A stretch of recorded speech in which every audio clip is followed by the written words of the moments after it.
അപ്പോഴേ ഇന്ന് നല്ല അടിപൊളി ഒരു എഗ് ബ്രെഡ് സാലഡ് റെസിപ്പി പറഞ്ഞു തരട്ടെ.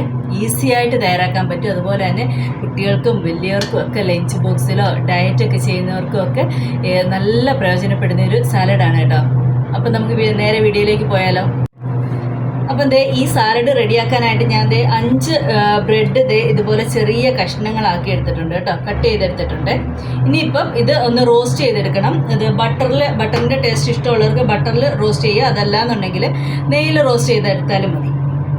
ഇപ്പോൾ പാൻ വെച്ച് ചൂടായിട്ടുണ്ട്, അതിലേക്ക് ബട്ടർ ചേർത്ത് കൊടുക്കാം കേട്ടോ. ഞാനിപ്പോൾ അൺസോൾട്ടഡ് ബട്ടറാണ് എടുക്കുന്നത്, സോൾട്ടഡ് ആയാലും കുഴപ്പമൊന്നുമില്ല. അപ്പം ബട്ടർ ഒന്ന് മെൽറ്റായി വരുമ്പോൾ അതിലേക്ക് നമുക്ക് ഈ ബ്രെഡ് ചേർത്ത് കൊടുത്ത് റോസ്റ്റ് ചെയ്തെടുക്കാം. ബട്ടർ മെൽറ്റ് ആയിട്ടുണ്ട്. ഇനിയിപ്പോൾ ഇതിലേക്ക് നമുക്ക് ബ്രെഡ് ചേർത്ത് കൊടുക്കാം കേട്ടോ.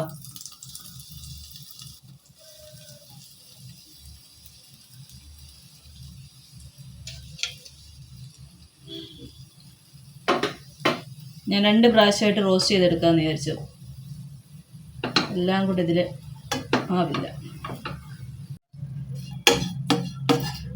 ബ്രെഡ് റോസ്റ്റ് ആയിട്ടുണ്ട്. ഒരുപാട് അങ്ങ് കളറൊന്നും ആവണ്ട, ഒന്ന് ജസ്റ്റ് ഇങ്ങനെ ഇളക്കി കൊടുത്താലും പൊടിയാത്ത രീതിയിൽ ഒന്ന് റോസ്റ്റ് ആയി കിട്ടിയാൽ മതി കേട്ടോ. അപ്പം ഇതൊന്ന് മാറ്റി കൊടുക്കാമേ. അപ്പം ബ്രെഡ് ഇവിടെ ഞാൻ റോസ്റ്റ് ചെയ്തെടുത്തിട്ടുണ്ട്, ഫ്ലെയിം ഓഫ് ആക്കി കൊടുത്തിട്ടുണ്ട് കേട്ടോ. ഇനി നമുക്ക് വേണ്ടുന്നത് ഒരു 3 മുട്ട ഞാൻ വേവിച്ചെടുത്തിട്ടുണ്ട് കേട്ടോ, പുഴുങ്ങിയെടുത്തിട്ടുണ്ട്. ഇതൊന്ന് ചെറിയ കഷ്ണങ്ങളാക്കണം. അപ്പം മുട്ട ഞാനിവിടെ കട്ട് ചെയ്തെടുത്തിട്ടുണ്ട്. അത് ഇതിലേക്ക് ഈ ബ്രെഡ് റോസ്റ്റ് ചെയ്തതിലേക്ക് ആഡ് ചെയ്ത് കൊടുക്കാം കേട്ടോ. ഇതിന് ഞാൻ വേറെ പാത്രമൊന്നും എടുക്കുന്നില്ല, ഈ ഒരു പാനിലേക്ക് തന്നെ ആഡ് ചെയ്ത് കൊടുക്കുവാണേ. മുട്ട ആഡ് ചെയ്ത് എടുത്തിട്ടുണ്ട്. ഇനി നമുക്ക് വേണ്ടുന്നത് ഒരു 3 മീഡിയം ടൈപ്പിലുള്ള സവാള ഇതുപോലെ ചെറുതായിട്ട് കട്ട് ചെയ്ത് കൂടെ ചേർത്ത് കൊടുക്കാം.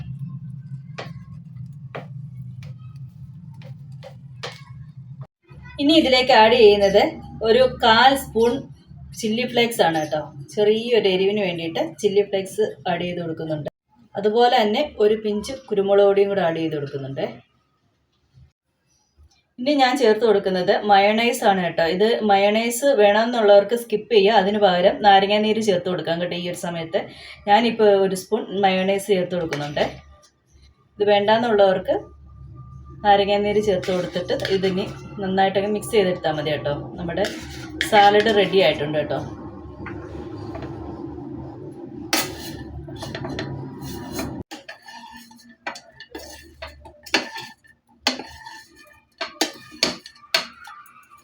അങ്ങനത്തെ നമ്മുടെ സാലഡ്, എഗ് ബ്രെഡ് സാലഡ് ഇവിടെ റെഡി ആയിട്ടുണ്ട് കേട്ടോ. നിമിഷ നേരം കൊണ്ട് തയ്യാറാക്കാൻ പറ്റുന്ന ഒരു റെസിപ്പിയാണ്. അപ്പോൾ എൻ്റെ കൂട്ടുകാരെല്ലാം ഇതൊന്ന് ട്രൈ ചെയ്ത് നോക്കിയതിന് ശേഷം ഫീഡ്ബാക്കുകൾ അറിയിക്കുക കേട്ടോ. വീഡിയോ ഇഷ്ടപ്പെട്ടാൽ വീഡിയോ ഷെയർ ചെയ്യാനും ലൈക്ക് ചെയ്യാനും കമൻറ്റ് ചെയ്യാനും അതുപോലെ തന്നെ നമ്മുടെ പേജ് ഒന്ന് ഫോളോ ചെയ്യാനോട് മറക്കരുതേ. അടുത്ത വീഡിയോയിൽ കാണാം. ബൈ.